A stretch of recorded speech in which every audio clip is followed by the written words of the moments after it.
I was not going to make this video today because I literally hopped on a flight last night, flew overnight back home from Hawaii because I went with my family for our family reunion, and it was fucking bomb.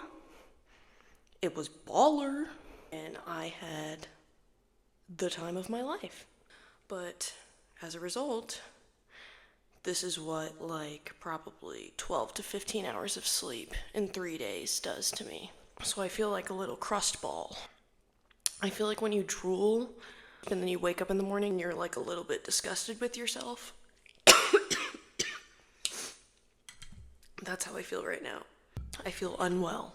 That's okay, because I have been needing to make this video for the past 2 days. I feel like it's urgent because basically I started posting some TikToks about how the United States would not be able to survive without immigrants and the labor that they do.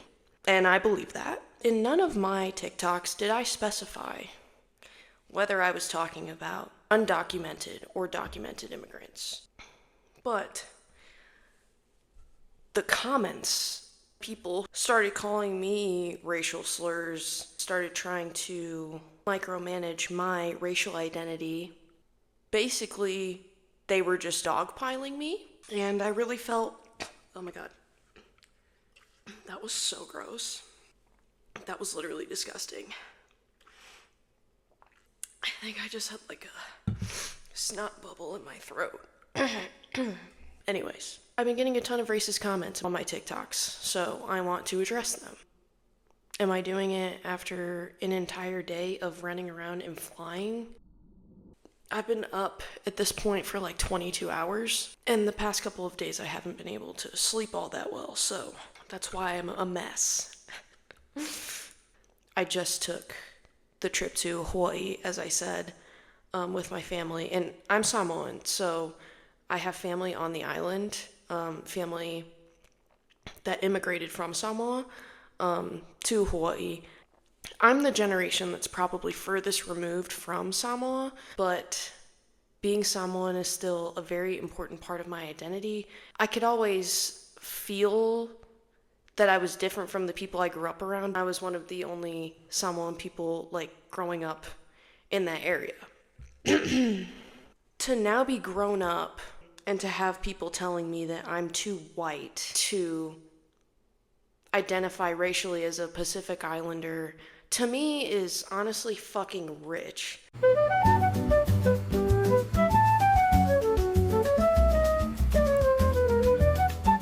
Because these are the same people who would say that I'm not white enough. As a mixed person, you kind of have to sit in this limbo, and everyone else gets to decide for you what your race is. I am not going to be doing that. I think it's really important to have agency in how you identify, and so these videos are just a part of me doing that. And if it means telling someone I hope they get a wedgie that slices their balls in half, I mean, that's what it is. I didn't comment on your TikTok first, you commented on mine. So you don't get to feel any type of way about how I respond. You know what I'm saying? If the internet's gonna be a free-for-all and people get to comment on your posts without any profile picture and they get to just say the craziest shit, I'm going to embarrass you, okay? I'm gonna embarrass you, and I hope that people in your life see that you said that. And I hope that it embarrasses you. I don't know that it will, but I hope it does. Sorry. Not really. Okay, anyways. I do want to read a couple of them. I basically made a video saying that racism against immigrants of color is wrong. And then people had a problem with it. And I said, we've strayed so far from the point. And then someone commented and said, deporting illegal immigrants isn't racist, with a thumbs up. And to that, I want to say, I literally did not specify the status of the immigrants I was talking about, because being racist towards undocumented or documented immigrants, either way, it's wrong. It's wrong. It's not a valid argument. Moving on. In this TikTok, I said, yeah, people were so pissed about this one. I said, Americans who hate immigrants are going to lose it when they learn about the Mayflower for real. And someone said, settlers and immigrants aren't the same thing. And to that I say, the semantics of it is not the point. The definitions, not the point. I'm getting at something a little bit more nuanced. People are worried about immigrants coming into the United States and driving up crime and making things worse, bringing in drugs, blah, blah, blah. A lot of those stereotypes tend to fall on people of color, not onto Caucasian immigrants or European immigrants. So my point is,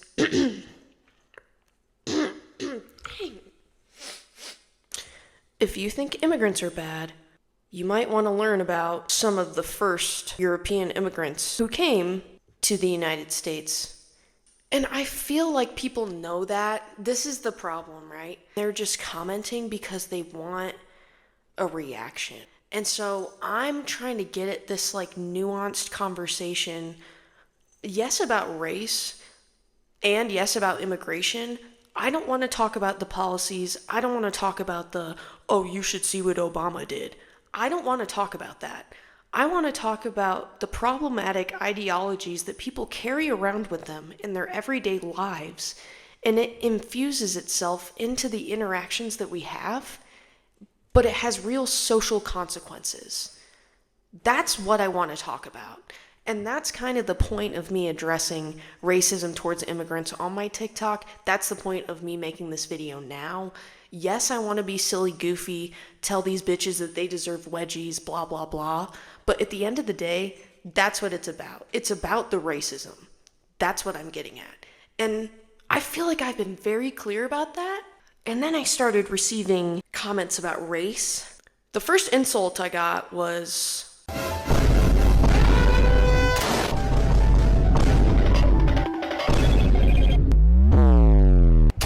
the term also served as a derogatory term, implying inferiority and primitiveness, and encompassing negative feelings towards the indigenous populations by Californian settlers as they murdered thousands of people for their land. To be called this, having just gone to visit the islands, it drives in the point for me that this is obviously still a fucking issue.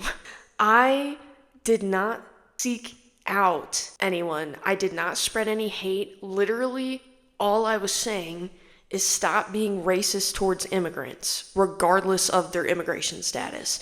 And I feel like I'm saying the same thing over and over again, but I'll say it until I'm blue in the face if I have to, because it's what I believe in. It is. And, oh, what are you doing? It's Mr. Broccoli. He's being a good boy. My friend got me this water bottle, and she put this little label on it, and I think it's the cutest thing ever, so I'm keeping it on the desk, just in case he starts chewing at the wires. Yeah, he really likes to do that. Are you making biscuits? Oh, he's such a good boy. Oh, yeah. Okay. Anyways. But yeah, so that happened, and this person, I also want to say this. This person's probably like a 14-year-old who learned what the word meant and then was like, oh, cool, I'm just going to be racist with no profile picture online because I am a fucking loser. Sorry, I know it's probably looked down upon for a 25-year-old to call a 14-year-old a loser, but hey, if you're being racist, you're a loser. Sorry. Hate to say it. Let's read another comment. The first immigration policy was actually in 1790, and it restricted immigration to free white men of food character. He meant good character. Worked wonderfully for a long time. Immigrationhistory.org calls this the Nationality Act of 1790. Here's the summary. Congress first defined eligibility for citizenship by naturalization. Okay, let's try that again. Congress first defined eligibility for citizenship by naturalization in this law and limited this important right to free white persons. Yikes. In practice, only white male property owners could naturalize and acquire the status of citizens, whereas women... Brock. Whereas women, non-white persons, and indentured servants could not. Access to citizenship would become more expansive over time, although the racial restriction was not eliminated entirely until 1952. This law produced the legal category of aliens ineligible for citizenship. Why can't I say the word citizenship? Oh my God. Which largely affected Asian immigrants and limited their rights as non-citizens to key realms of life in the United States, such as property ownership, representation in courts, public employment, and voting. What I draw from that is that they're saying only white men of good character should be able to immigrate. In 2025? Bro! Like...